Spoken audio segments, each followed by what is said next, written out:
Even more striking evidence is provided by this Chinese painting of an African giraffe dating from the year 1414. The giraffe was sent as a gift to the Chinese emperor from one of the cities of the Swahili. Looking rather indignant, it must have endured a voyage of many months.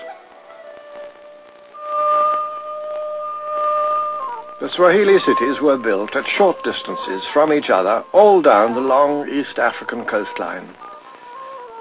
The southernmost of them was the chief point which linked the Indian Ocean traders with the gold-producing region of the southern African interior.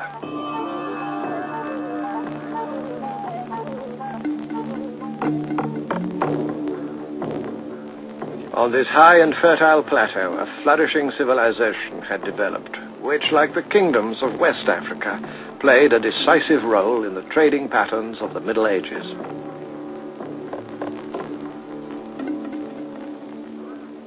And here on these temperate grasslands, a unique culture, emerging in about the 12th century, reached its climax in the splendid buildings which are known today as Great Zimbabwe.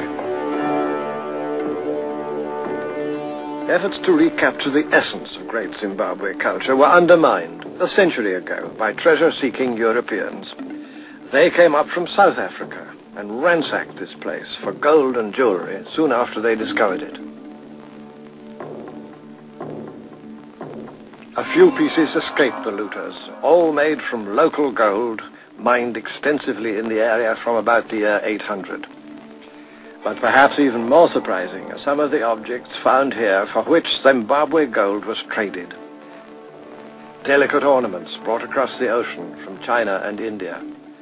It's evidence like this which has helped historians and archaeologists to piece together the whole great story of long-distance trade.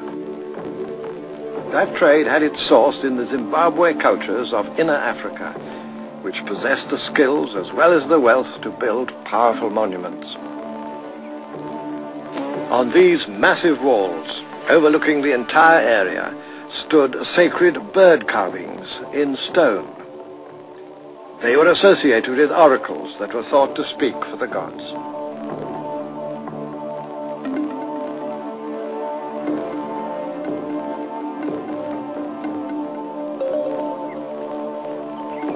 The religious heart of Great Zimbabwe stood on a hilltop commanding the surrounding countryside.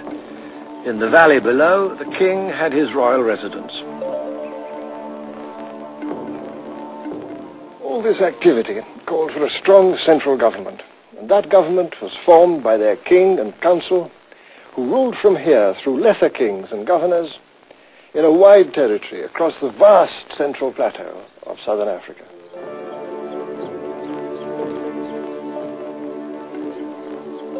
Even now, these mighty walls make an irresistible claim to political power and achievement. 17 feet thick in places and 800 feet in length, they're as big and impressive as a great cathedral.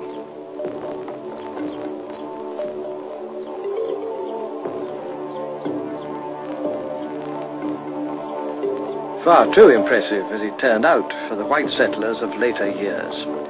They refused to believe that this could have been the work of Africans, or that these very Africans had a trading network which stretched right across the known world.